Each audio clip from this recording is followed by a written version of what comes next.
কেন আটকে রেখেছে আমার বিশাল সন্দেহ হচ্ছে। এখানে 14ই ফেব্রুয়ারি ফাইনাল লিস্ট পাবলিশ হবে, তার হয়তো 3-4 দিন আগে ছেড়ে দিতে বলবে, তখন সবাই হই হই করো। আন্দোলন ছাড়া এ আপনাকে সহজে জায়গা দেবে না। আন্দোলন করতে হবে, প্রয়োজনে বিডিও অফিস ঘিরে রাখতে হবে, বিডিও অফিসের অফিসারদেরকে টাইম টু টাইম খাবারের ব্যবস্থা করে দিতে হবে, পানীয় জলের ব্যবস্থা করে দেবো, টয়লেটে যাবে রাস্তা দেখিয়ে দেবো, কিন্তু অফিস থেকে অফিসারগুলোকে বার হতে দেবো না আমরা। কিন্তু হিংসার পথ অবলম্বন করে নয়, অহিংসা। আপনাকে যদি বলে যা বিডিও অফিসের দরজাটা ভেঙে দে, ওই দরজাটা তৈরি করতে আপনার আমার ট্যাক্সের টাকা খরচ হয়েছে, এটা মোদিজি মমতা দিদির টাকা না। আবার যদি আপনি আমি দরজা ভেঙে দিই, আবার যখন নতুন করে তৈরি করতে হবে দরজা, আপনার আমার ট্যাক্সের টাকা থেকেই তৈরি হবে। ওটা বিডিও অফিসটা আমার আপনার সম্পত্তি, রাষ্ট্রের সম্পত্তি, মানে আপনার আমার সম্পত্তি। ওই ভুল কাজ আমরা করব না, কোনো হিংসার পথ অবলম্বন করব না। প্রয়োজনে প্রতিবাদ করতে হবে, প্রয়োজনে কি আমরা শান্তিপূর্ণ অবস্থান বিক্ষোভ করব, অফিসারদেরকে বার হতে দেবো না। প্রস্তুত আছেন তো নাকি? প্রস্তুত আছেন তো নাকি? কেউ যদি হিংসার পথ অবলম্বন করতে পারে তার ফাঁদে আমরা পা দেব না। এনআরসির সময় কি হয়েছিল খেয়াল আছে? সিএ সময় বলেছিল দেশ থেকে তাড়িয়ে দেবে, আপনি আমি রাস্তায় নেমে প্রতিবাদ করলাম, আর আমিও প্রতিবাদ করেছিলাম। কিন্তু কি বলেছিলাম? মোদিজি কেন তার 14 গোষ্ঠীর ক্ষমতা নেই কোনো একটা ভারতীয়কে দেশ থেকে তাড়াবার। পেরেছে তাড়াতে? আমার করা মামলা কিন্তু সুপ্রিম কোর্টে আছে, মাথায় রাখবেন। সেই নওশাদ সিদ্দিকী। আজকেও আমি বলছি কারো অধিকার নেই কোনো বৈধ ভোটারকে অবৈধ করার। যদি অন্যায় পন্থা অবলম্বন করে অবৈধ ঘোষণা করে, নওশাদ সিদ্দিকী আছে আপনার জন্য, সুপ্রিম কোর্টে আইনি লড়াই করবে। আর আমরা মাঠে ময়দানে গণতান্ত্রিক প্রক্রিয়ায় লড়াই করব। বন্ধুগণ, তাহলে বুঝতে পারছেন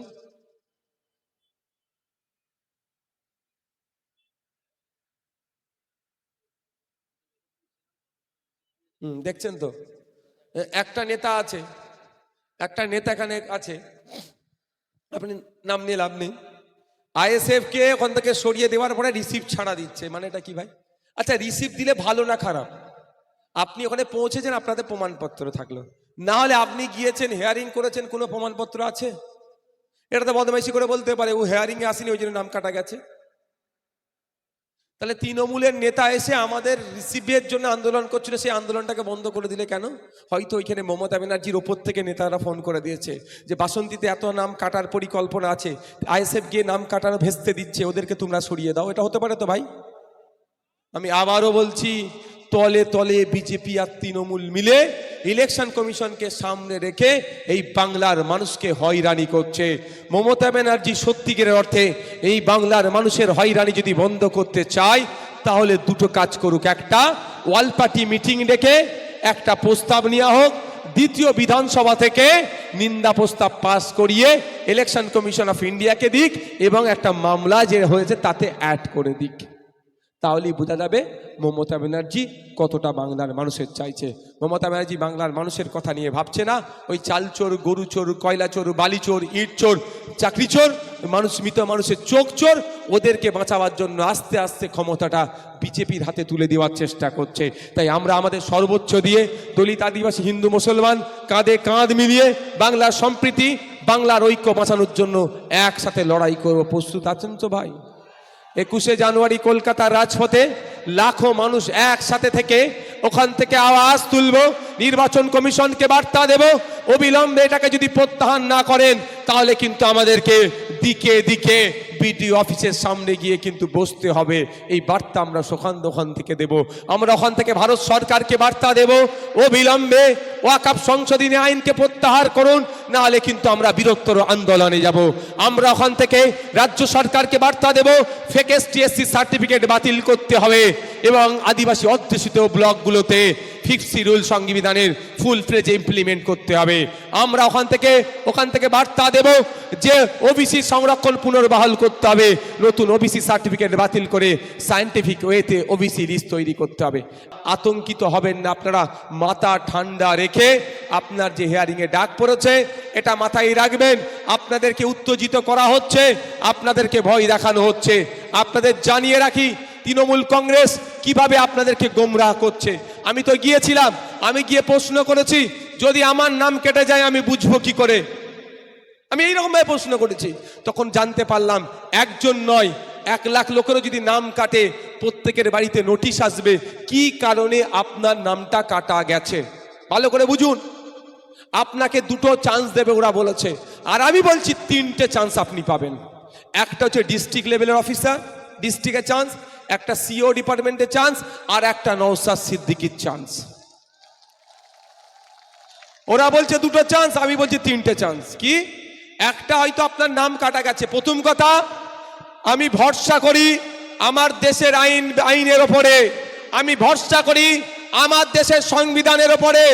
আমার দেশের সংবিধান ডিক্লেয়ার করছে, আমার দেশের সংবিধান ঘোষণা করছে আর্টিকেল 326, সেখানে বলা হচ্ছে আপনি আমি ভারতীয়, 18 বছরের ঊর্ধ্বে আপনার আমার ভোটদানের স্বাধীনতা আছে। অর্থাৎ আর্টিকেল 326 আপনাকে আমাকে ভোটদানের স্বাধীনতা দিয়েছে, এ অধিকার কারণে কেড়ে নেবার ক্ষমতা নাই। তাহলে আমার নাম আসবে, আমি এটা সংবিধানের উপর ভরসা করে বলছি। এরপরেও যদি আমার নাম বাতিল হয় তাহলে আমাকে নোটিশ পাঠাবে, এই কারণে বাতিল হয়েছে। ওই নোটিশের কপিটা নিয়ে আর কি কারণে বাতিল হয়েছে সেই কারণটার উত্তর খুঁজে আমি ডিস্ট্রিক্ট অফিসারের কাছে গিয়ে জমা করতে পারি। ডিস্ট্রিক্ট অফিসার আবার হেয়ারিং করবে, যদি স্যাটিসফাইড হয় তাহলে আমার লিস্টে নাম উঠে যাবে, নাহলে সেও হয়তো বাতিল করতে পারে। আবার আমি অপশন পাচ্ছি সিও অফিসারের কাছে গিয়ে হিয়ারিং করব, তিনি আমার নামটা স্যাটিসফাই আমি তাকে করে দেবো, আমার নামটা উঠে যাবে। তারপরেও আমি বলছি যদি না ওঠে তখন তো কোর্ট আছে, সুপ্রিম কোর্টে গিয়ে আপনি কি করব? মামলা করব। কিন্তু প্রশ্ন এখানে, আমি প্রশ্ন করেছিলাম যে সাহেব আমার নাম, আমি হিয়ারিং এ আসলাম, আমি রিজেক্ট হলাম না সফল হলাম, আমি জানবো কি করে? আমি কবে জানবো? তখন নির্বাচন কমিশনের অফিসাররা কি বললো জানেন? আমরা তো চাইছি সাথে সাথে দিয়ে দেওয়া হোক। আপনি হিয়ারিং এ গেছেন, আপনি অকৃতকার্য হয়েছেন ধরে নিলাম, তাহলে সাথে সাথে আপনাকে দিয়ে দেওয়া হোক, তাহলে আপনি সময় পাচ্ছেন ভাই। কি কারণে আপনাকে নাম রিজেক্ট করলো সেই কারণের উত্তরটা আছে নিশ্চয়ই। আমরা কি অবৈধ নাগরিক নাকি? আমরা কি অবৈধ নাগরিক? কাগজ আমাদের কাছে আছে, কাগজের একটু ভুল ভ্রান্তি আছে, এতটুকুই ভাই। এটা তাহলে ঠিক করে নিয়ে যাব। আবার ডিস্ট্রিক্ট লেভেলে 7-8 দিনের সময় পাবো, জমা দিয়ে 7-8 দিনের মধ্যে দেবো, কিন্তু দিচ্ছে না। আমি প্রশ্ন করলাম যে আমি রিজেক্ট হয়েছি, আমি কবে জানবো? বলছে আমরা তো চাইছি দিনের দিনে দিয়ে দেওয়া হোক। আমরা বারবার ডিস্ট্রিক্টের অফিসারদেরকে বলছি যে আপনারা দ্রুততার সাথে তাদের লিস্ট দিয়ে দিন, কিন্তু এই দেখুন আপনাকে বুঝতে হবে ডিস্ট্রিক্টের অফিসারকে কারা কন্ট্রোল করে? ডিএম অফিসকে কারা কন্ট্রোল করে? বিডিও অফিসকে কারা কন্ট্রোল করে? কেন্দ্র সরকার, ইসিআর না রাজ্য সরকার? তাহলে নোটিশটা ছাড়াটা কে আটকে রেখেছে? একটু জোরে বলুন, কে আটকে রেখেছে? বুঝতে পারছেন না? এখন যদি যারা অলরেডি হিয়ারিং হয়ে গেছে, হয় পাস না হলে ফেল, দুটোর মধ্যে একটা তো হবে। কিন্তু আমি চাই, আমার আশা বিশ্বাস ভরসা পাস হবে। তারপরেও যদি বৈধ লোককে ফেল করিয়েছে, কি বলেছিলাম, মাস্টার মশাই কোশ্চেন পাঠিয়েছে, উত্তর দিয়েছি, মাস্টার মশাই আমার উত্তরকে যদি 0 করে দেয় মাস্টার মশাইয়ের বিরুদ্ধে আমি কোর্টে যাব, তাই তো? আজকেও বলছি মাস্টার মশাই যদি আমার সাথে টেন্ডি বেন্ডি করে, আমার মুখ দেখে যদি মাস্টার মশাইয়ের পছন্দ নাও হতে পারে, আমার রেজাল্ট যদি কেটে দেয়, মাস্টার মশাইকে কিন্তু ছেড়ে কথা বলবো না আইনের মাধ্যমে। তাহলে কি জানবো কবে? জানতে তো হবে। খসড়া লিস্ট পাবলিশ হয়েছে, আমার নাম কাটা যায়নি, কাটা গেলে আবার অপশন ছিল ঢুকে যাবার। তাহলে এখন জানাবে কে? অফিসাররা। ওই অফিসারগুলোকে কন্ট্রোল করে স্টেট গভর্নমেন্ট। বুঝতে পারছেন কি বলছি? ওই জন্য আমার মনে হয় ও এখন চুপচাপ রেখে দিয়েছে, চাই 5 জন হোক আর 50 জন হোক আর 5000 লোকই হোক না কেন, তারা হয়তো 11th আওয়ারে জানাবে তোমার নামটা কাটা গেছে। তখন কি করবেন? মানে সাপ হয়ে কামড়াচ্ছে, ওজা হয়ে ঝাড়ছে, কে বুঝতে পেরেছেন? তখন আপনাকে বলবে যা টায়ার জ্বালা, যা রাস্তা অবরোধ কর, এরকম করবে তো, যা বিডিও অফিসে ভাঙচুর কর। আমি অনুরোধ করছি, প্রোটেস্ট করতে হবে আপনাদের।